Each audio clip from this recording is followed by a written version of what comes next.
campus? Was it gun care? No, it was this is the smartest freshman class going into Rice University God, I ever. hope you didn't tell him that. Yeah, I did. He said he's not sure it's true.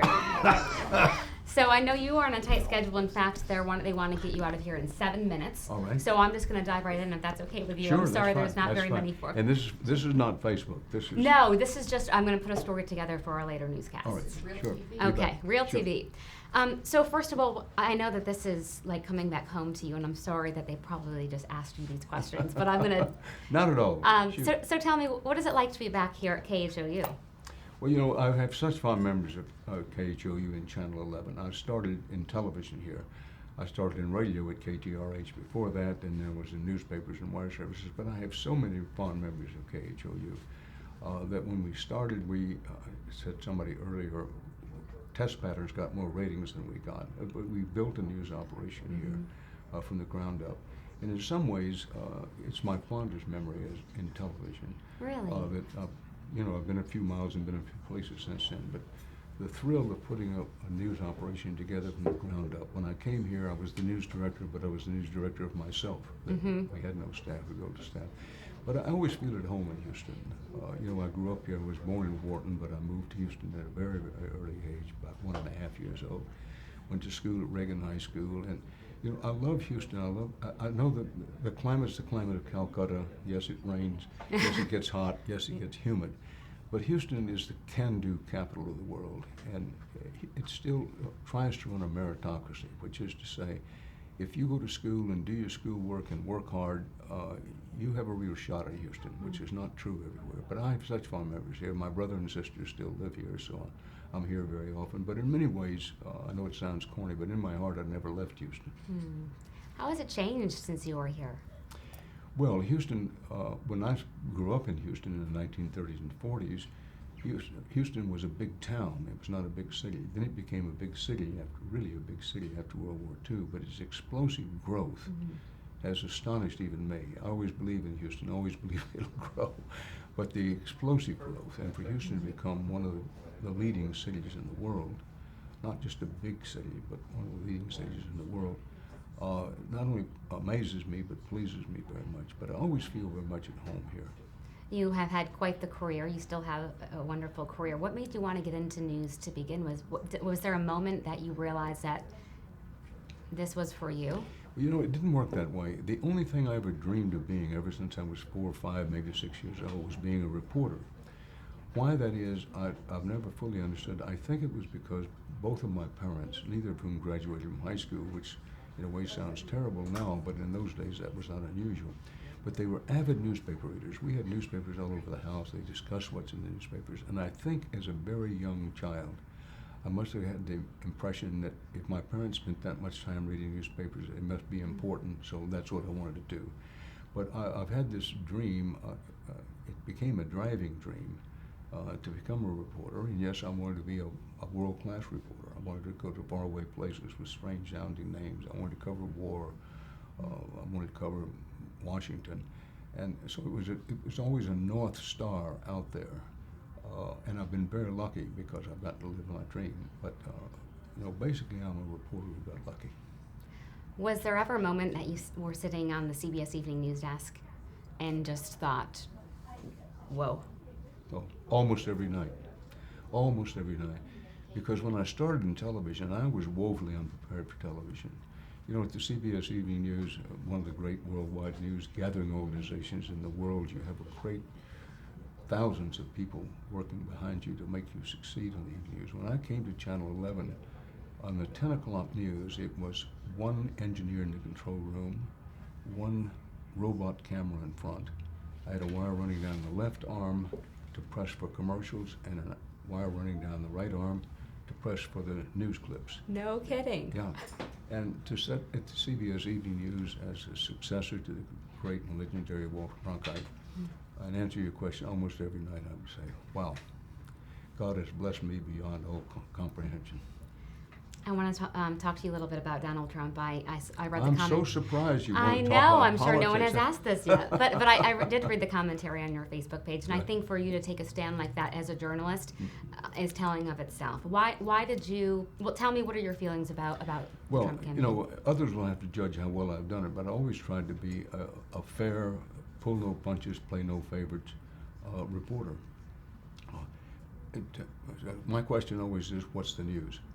And at this particular juncture, when Donald Trump said what he said obliquely about possible violence against his opponent, that's news. It's worth telling people, folks, let's pause. This is not a matter of being for one candidate or another, but just recognize, particularly for people who have not been through a presidential campaign before or thought, well, maybe this is just normal.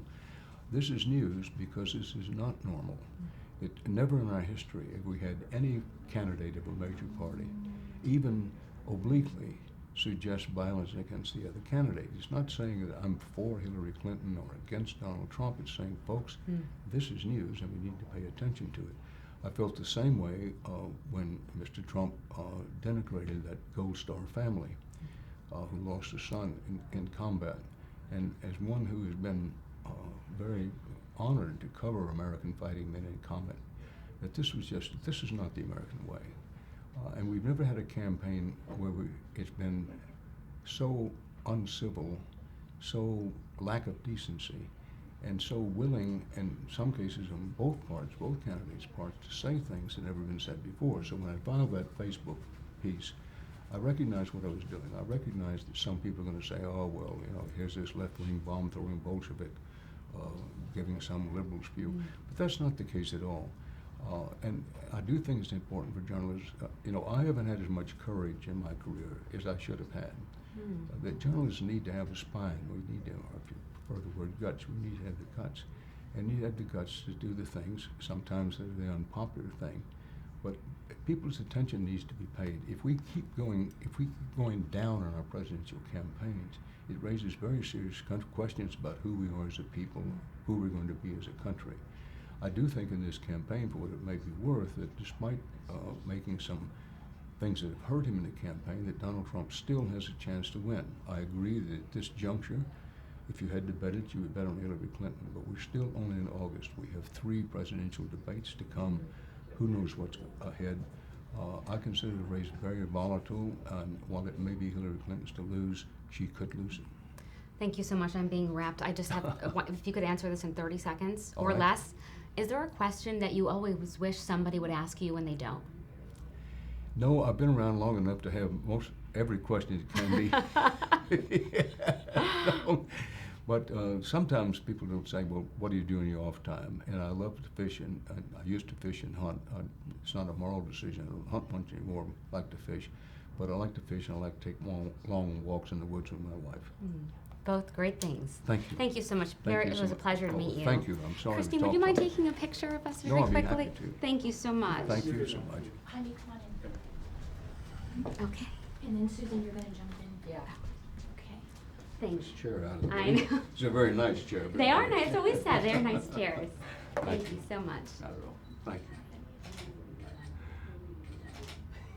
We got several. Great. Thank you. It was such a pleasure to meet you. Thank you very much. It was a good interview. Thank you. Thank you. I'm Susan McGowan, I'm the general manager of the Well, station. Susan, how do you do? Well, I'm great, and you know, I've met you like 3 times, Well, but I your face is very do not familiar to me, expect but you to I never remember. forget a face as pretty as you.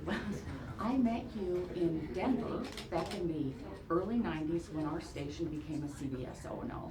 Right. We had been an NBC, KCNC, and then we Right. became known. And then I went from there to Chicago to work for WBDM as their director of sales, and you visited us there, and I met you again. And then I met you again in Columbus at WBNS when Yeah. you were there. So I certainly don't remember, or I don't expect you to remember. No, I remember you. But I've always felt so honored that I got to meet you, and then you've got Well, such thank you you've for got that. such a But, legacy you know, one here of at the things that makes CBS KHOU. such a good place is that they really care about affiliates. And I can be dumb as a fence post about a lot of things, but I'm at least smart enough to know that how well the EBUs did or didn't do depends on the affiliates. So I always try to. But I remember being in Denver. This was a lot of stations, which is Yes. CBS had lost football. Yes, exactly, that's exactly when, it was 1995. Yeah, Yeah. and there was a lot of turnover in Yes, stations. yeah. And we wound up with stations that were not so good. And Yeah. Box wound up with, and others wound up with Right, good stations. well, we were one of the good ones, we were part of the win, but anyway, thank you so much for being Thank you, here. and It's thank such you a for thrill. having me this morning. Absolutely, And I absolutely. realize you have a new news. Let's have a picture with Sally. Here's my card, Dan. Thank you. Yes, Thank you know, and for a while, you and your lovely wife had me on your Christmas card list, and I just treasured those cards when I would get them. Well, I'll take your card, we'll have to Why don't resume you that. take yours first? Okay. Go ahead, you should. And then Catherine said they need to go. Okay. Really good. Thank you. Thank you so No, much, and I thank you for asked your him. hospitality. I need news director advice. Absolutely. Former Any- news director. Anytime I can help you on any basis. Do please we feel know free. now how to get a hold of you? If not, I'll give you a card. In fact, my I've got grandson one. Mark All right, will good. come Yeah, back, yeah, and he'll give you a yeah, card, and yeah. that's the best way to Okay, use it. that's good. But don't hesitate to call me if I can No, help you. thank you. Right, Thank you so thank much. you. All right, young lady.